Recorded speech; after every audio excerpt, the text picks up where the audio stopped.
A Body to Die For, a Stan Kraychik mystery, Book 1. Author Grant Michaels, publisher Stonewall Inn Press, narrator Eric Ost.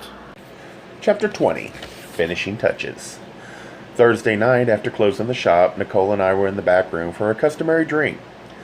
A thorough massage that morning and strong painkillers had enabled me to work half a day, despite my shoulder injury. "Was it too much for you today, Stan?" "Nikki, supervising Ramon this afternoon was a pleasure compared to last night's adventure." She took out her gold cigarette case and caught me eyeing it. "Where are those cigarettes I gave you last night?" "I lost them?" "Well, you're not mooching one off mine just to ruin it."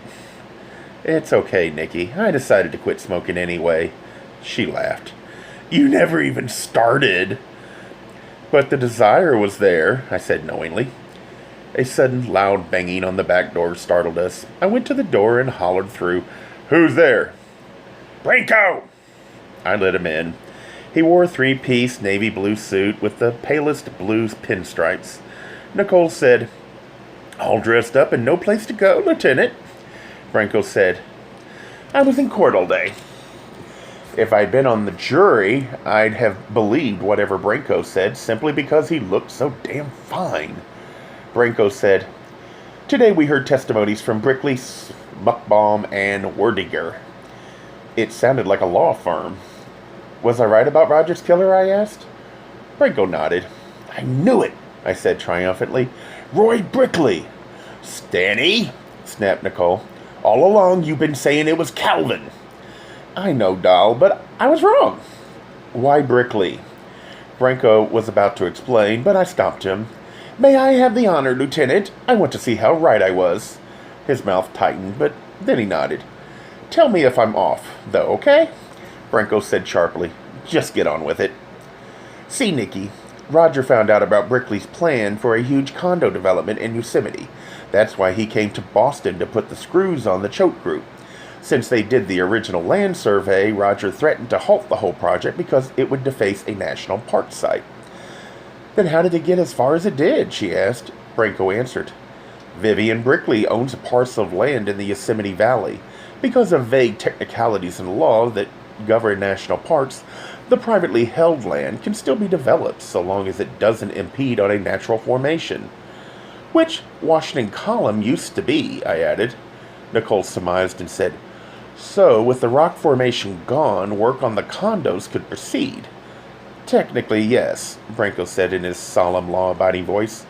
I added, "But Roger was still trying to halt the project on the grounds of natural preservation, and since that's what Vivian Brickley had intended for the land all along, Roy Brickley had to stop Roger before Vivian found out." Nicole asked, "I can't believe she didn't know what her husband was up to." Branco explained, "Her husband led her to believe that the surveying team was to satisfy new laws to further protect any property entrusted to the National Park and Wildlife Service." I added, "But it was a lie." Branco nodded and continued, "The surveyors were actually marking the terrain to make sure Brickley's own plans would succeed in slipping through the loopholes in the old laws." "Goodness!" exclaimed Nicole. "Is the land still in danger?" "No," said Branco. "In fact, from the start, Vivian Brickley must have doubted her husband's intentions regarding the land because she'd already filled new trust documents with her attorneys." Nicole asked, "So Roy Brickley's master plan was all for nothing?" Branco nodded soberly. "I'm afraid so." I added bleakly, "2 deaths and a natural rock formation destroyed, all because of greed. Poor Roger," I thought. "At least the woman was innocent," Nicole said. "Completely," said Branco, "and the land is safe. This kind of thing could never happen again." Nicole asked, "But how did Brickley know to find Roger at Calvin's place so he can kill him there?" Then she quickly added, "Oh, they probably arranged the whole thing." "Right," I said. "Calvin was in on that part of the plan. When Roger arrived, Roy Brickley convinced Calvin to play up to him, offer him a place to stay. That explains why Calvin was so reluctant to invite me for drinks that evening. He wasn't sure how many people would be at his place that night." Nicole said, "Do you think Calvin knew Roger would be dead?" I shrugged. I'm only guessing, Nikki. I asked Branco, did their testimonies explain that? Branco said, you're pretty much on target, Stan, except that murder wasn't put a part of the plan. Brickley went to Redding's place that afternoon to try to buy Roger Fairbrook off. It didn't go as planned, though. They became violent, and Brickley ended up strangling him. The only thing they didn't foresee was Aaron Harvey, who was supposed to be in New York, but who never left town. He was in the apartment when Roger arrived unexpectedly, so he hid in the bedroom closet. When Brickley arrived, Harvey ended up witnessing the killing through the louvers in the door. That's why I smelled Aaron's cologne in the room that night. God! Brickley must have almost caught him when he went into the closet for a bow tie. It was a close call, said Branco. I continued. Who put the ties on Roger? The knots were different, so I suspected two different people. We found only one tie, but from what we heard today, there was actually two. Brickley did put on one, and Aaron Harvey admitted to the other. Brickley must have done it to incriminate Calvin. I paused. I guess I believed it too, but why would Aaron Harvey do it? Just to let Calvin know that he'd been there? Calvin would miss that kind of subtlety. I sighed and shook my head. What some people do in the name of love. Nicole asked, was Aaron still in the closet when Stanley got there? Branco answered, Aaron left the apartment even before Calvin Redding got home, but he watched from outside the building to see what happened once the body was discovered. So that's how he knew my face and connected me with Roger. But I'm still curious about one thing, Lieutenant. Yes? Who had sex with Roger? I asked bluntly. Branco shrugged. We haven't got an answer on that. Didn't Aaron see anything? Branco shook his head. If he did, he's not telling. Nicole held 2 bottles up to Branco. A drink, Lieutenant. Branco pointed to the scotch, then made his thumb and index fingers show the space of almost an inch. Neat, he said to her. I was surprised that he accepted the offer. Where did you finally find Aaron? I asked. Just where you said, Stan. Holed up in a jazz studio storage room. I beamed. That admission was as close to a compliment as Branco would give me. He continued, and you were right about the blackmail angle, too. Aaron Harvey was blackmailing Brickley for a share in the Yosemite profits. He promised not to tell the police that he'd witnessed Brickley killing Roger. I added, but that two-timer was also blackmailing Calvin, except he promised Calvin he would tell the police everything he knew. If Calvin would sign his penthouse over to him, Calvin naively saw it as an easy way to clear himself of any suspicion around Roger's death. That's right, said Branco. Nicole asked, but if Aaron knew so much, why did he kill Calvin? Shouldn't it have been the other way around? Branco and I answered in unison. Brickley killed Calvin? Brickley? Nicole looked stunned. But why? She said, handing Branco his drink. I answered. Once he was released from jail, Calvin was probably double-crossing Brinkley for a bigger cut of the Yosemite pie. Brickley answered that ultimatum in his own way. Right again, said Branco. Then he raised his glass to me and to Nicole. To health, he said. To love, I said. To money, Nicole said. We all drank. Nicole asked, what about Leonard and Jack, the two from Yosemite? Branco explained. Roy Brickley and Leonard Smuckbaum were partners. I interrupted. Were they lovers? Branco frowned and went on without answering me. Roy Brickley married his wife for her money and for the land she held in the Yosemite Valley. Talk about a smokescreen marriage, I said. Poor deluded woman, said Nicole. I'll have to talk to her. Branco continued. As for Jack Werdiger, Brickley hired him to cause the rock slide. That's where the resin-loaded chalk came from. Stan found one that hadn't detonated. Nicole asked, but didn't anyone in the valley hear the explosion and suspect foul play right from the start? The resin doesn't explode, he explained. It vibrates things until they reach resonant frequency. Then they just collapse. Werdiger had jammed about 100 of those things into the rock. Once the rock fractured, the slide appeared completely natural. But what was he doing to Boston, she asked. Branco said Werdiger's been out here a couple of times. First time was last summer, which is when he stole the resin from MIT labs. Roy Brickley had learned about the stuff through his alumni contacts at MIT while he was consulting on a special project there. He hired Werdiger to steal enough of it to do the job. The second time Jack came to Boston is partly thanks to Stan. Branco raised his glass to me, and I happily accepted the gesture of praise. Then he found Stan asking questions in Yosemite about the killing. He realized he was involved in something more serious than he'd expected. He wanted to pull out, but first he wanted to be paid off, so he returned to Boston to collect, but instead Brickley forced him to help him again. And Leonard Smuckbaum, flew here to Boston to give Brickley a hand. Brickley hadn't planned on the complication caused by Aaron Harvey and Jenny Doughton and Stan here. Branco took a sip of scotch and nodded in approval. He should have. It cost Nicole $30 a bottle. I said, so my meddling kind of helped things reach a climax, huh? Branco made the slightest nod. I said, and Brickley probably caught Jenny Doughton combing through the Choate Group computer files, as I'd suggested she do. That's right, said Branco. She found out too much, so Brickley ordered Whitger to kill her. I wonder whom he got to call the harvest and leave that message for me the other night. Probably some unsuspecting staff member, said Nicole. I hope he paid her overtime for staying late, I said. Ha! Went Nicole.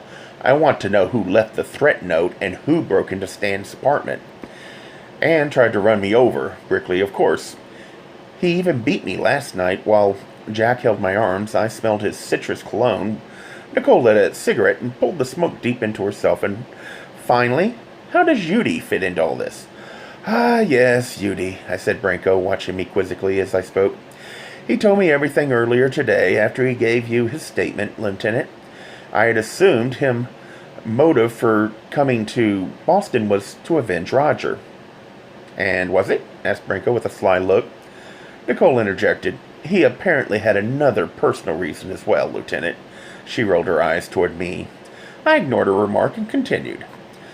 The morning he disappeared, he went to the Choate Group. Unfortunately, he flew directly into Brickley's web, and Wacky Jackie caught him on the way back to town. Brickley's plan backfired, though, because Jack didn't have the nerve to kill him, or Jenny, for that matter. What will happen to the others now? Said Nicole. Branco said, Brickley faces murder 1 for killing Roger Fairburke and Calvin Redding. Smuckbaum is an accomplice. Aaron Harvey faces 2 counts of blackmail and 1 of withholding evidence. Jack Werdiger has destroyed federal property and kidnapped 2 people. His sentence may be reduced because he took good care of Judy and Jenny and actually protected them from Brickley. Jack needs psychological help more than punishment, I remarked. Branco's face tightened. A good measure of both, I'd say. He finished his drink and made for the door. He said good night to Nicole, then turned to me, facing me directly. And how about you? Where's your little friend now? At my place, resting. Nicole said, I hope the nap doesn't spoil his sleep for later. I have other plans to spoil his sleep for later, I said. A small, wry smile appeared on the corners of Branco's mouth. Don't do anything I wouldn't do, he said, then departed quickly through the back door. Nicole said, It's nice that you 2 are on friendly terms. I always said you needed a strong man. Nicky, get real. He's a straight cop. The pathway to love for me is a more realistic one. Directly home tonight. She sighed. Perhaps you're right, Stanny. Why pursue an elusive romance when you can have a willing one? Especially since the elusive ones will always be there eluding me. Nicole put on her coat. I still feel sorry for Vivian Brickley, tricked into marriage by her husband. She almost couldn't help it. Roy Brickley is a classic example of pure eternus. The eternal boy who avoids the responsibilities of adulthood. People like him prey on others to take care of them. With her strong maternal instinct, Vivian Brickley was an easy mark. A cab sounded its horn out front. Good night, darling, Nicole said and hugged me firmly. See you in the morning. Night, doll. The cab whisked her away. I locked up the shop and headed home, contemplating which delectable method I would use to awaken Judy. Up the long flights of stairs I trudged. It had been a strenuous week, filled with more activity than I'd ever had. But one thing was clear. From all the running and flying and questioning and arguing and pain, I knew I was alive. Now I looked forward to a night of peace and pleasure with my young guest. I unlocked the door and opened it, and was surprised that Sugar Baby didn't greet me as usual. Then my nose sensed a strange, exotic aroma filling the air.